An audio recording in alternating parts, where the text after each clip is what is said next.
இங்க பாருங்க மாப்ள, என் பொண்ணு ஆசைப்பட்டாங்கன்றதுக்காகத்தான் உங்களுக்கு மறுபடியும் நான் கல்யாணம் பண்ணி வச்சேன். ஆனா இந்த வீட்ல எந்த ஒரு சந்தோஷமும் கிடையாது. பல்லவன் இருந்துட்டு சேரனும் சந்தாவும் பேசிட்டு இருக்காங்க அப்படின்னு சொல்லிட்டு ஓரமா நின்றுட்டு இருக்காங்க.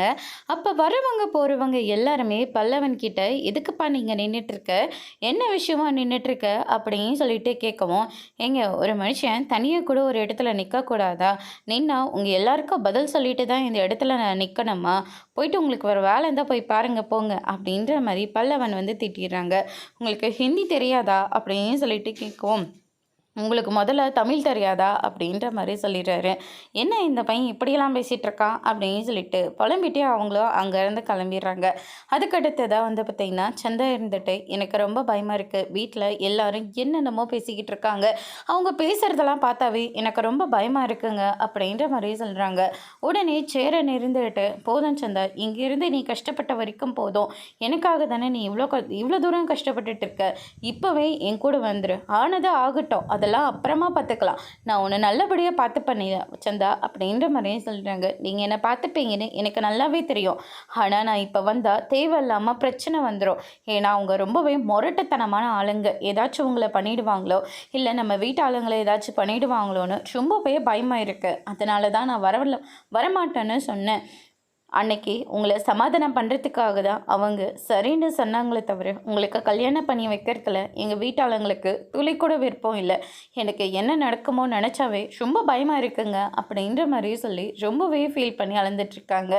சேரன் இருந்துட்டு எவ்வளவோ சமாதானம் பண்ணி பார்க்குறாங்க. சரி சந்தா, உனக்கு டைம் ஆகுதுன்னு சொன்னல, ஆமாங்க ரொம்ப நேரம் ஆயிடுச்சு, நான் போயிட்டு வரேன் அப்படின்னு சொல்லிட்டு கால் பண்ணுறேன் அப்படின்னு சொல்லிட்டு அங்கேருந்து போகிறாங்க. அதுக்குள்ளே சந்தாவோட அப்பா வந்து நிற்கிறாங்க.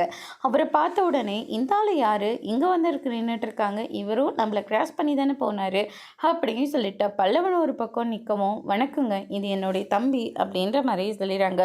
இவ்வளோ நேரத்துக்கு என் பொண்ணை பார்க்கறதுக்கு எதுக்காக நீ இங்கே வந்த அப்படின்னு சொல்லிட்டு பயங்கரமாக சண்டையை போடுறாங்க. நீங்கள் தானே சொன்னீங்க 6 மாதம் டைம் கொடுக்குறேங்க, அதுக்குள்ளே நீங்கள் சொன்ன மாதிரி செஞ்சுருந்தானே சொன்னீங்க, ஆனால் அதுக்குள்ளே நீங்கள் சந்தாவுக்கு அவங்க மாமாவை கல்யாணம் பண்ணி வைக்கிறதா சொல்லிக்கிட்டு இருக்கீங்க, அப்படின்னா நீங்கள் கொடுத்த வாக்கு எல்லாமே பொய் தானா? ஆமாம், அன்னைக்கு உங்களை சமாதானம் பண்ணி அங்கேருந்து அனுப்புறதுக்காக தான் நான் அப்படி சொன்னேன், அதுக்காக நான் உங்களுக்கு கல்யாணம் பண்ணி தரதா நான் சொல்லவே இல்லையே, பார்க்கலாம் தானே சொன்னேன், அதுக்குள்ளே சந்தாவோட கையை வந்து பிடிச்சிருவீங்களா, அவளை இப்படி தனியாக வந்து சந்திக்கிறீங்களே, இது சந்தாவோட மாமனுக்கு தெரிஞ்சால் உங்கள் தலையே இருக்காது அப்படின்ற மாதிரி சொல்லி அங்கேருந்து சந்தாவை வலுக்கட்டாயமாக கூட்டிகிட்டு போயிடுறாங்க.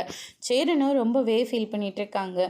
இந்த வாய்ப்பை நம்ம பயன்படுத்திக்கலான்னு இப்போவே சந்தானியை நம்ம வீட்டுக்கு கூட்டிகிட்டு போயிடலாம், அதுக்கப்புறம் ஆனது ஆகட்டும், அதெல்லாம் அப்புறமா பார்த்துக்கலான்னு அப்படின்ற மாதிரி சொல்கிறாங்க. இந்நேரம் பாண்டியன் சோழனன் இருந்திருந்தா இப்போவே சந்தானியை கூட்டிகிட்டு வந்திருப்பாங்க. நீங்கள் என்னடனா இப்படி யோசிச்சுட்டு இருக்கீங்க, அதனால தான்டா அவங்க 2 பேத்தையும் நான் அங்கேருந்து கூட்டிகிட்டே வரல அப்படின்ற மாதிரியே சொல்லிடுறாங்க.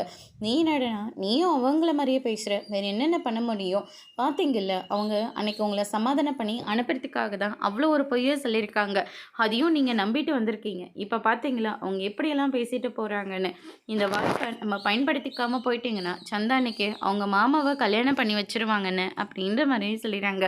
அப்படி ஒன்று நடக்கவே நடக்காது, நடக்கவும் விட மாட்டேன்டா அப்படின்ற மாதிரி சொல்லிடுறாங்க.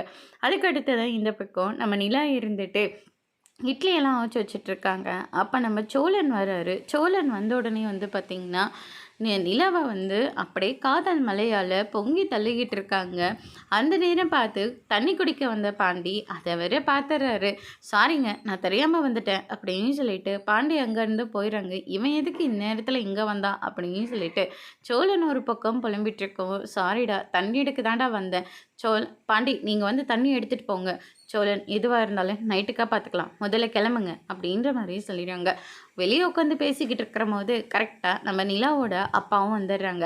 அவங்க வந்த உடனே வந்து பார்த்திங்கன்னா, என்னப்பா வரேன்னு சொல்லவே இல்லை, ஏம்மா உங்கள் வீட்டுக்கெல்லாம் நான் வரக்கூடாதா, ஐயோ அப்பா அந்த அர்த்தத்துலலாம் நான் சொல்லவே இல்லைப்பா, வேறு எந்த அர்த்தத்தில்மா சொன்னேன், நம்ம கடையில் வேலை செய்கிறாங்கள அவங்களுக்கு கல்யாணமா.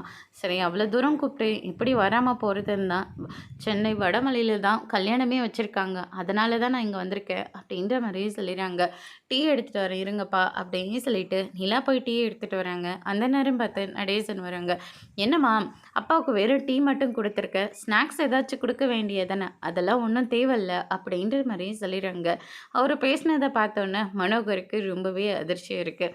அதுக்கடுத்து தான் இந்த பக்கம் நம்ம வானத்தை இருந்துட்டு கடையில் வேலை பார்த்துட்டு இருக்காங்க. அப்போ நம்ம பாண்டி கூட்டமாக இருக்குன்னு சொல்லிட்டு வெளியே உட்காந்துட்டு இருக்காங்க.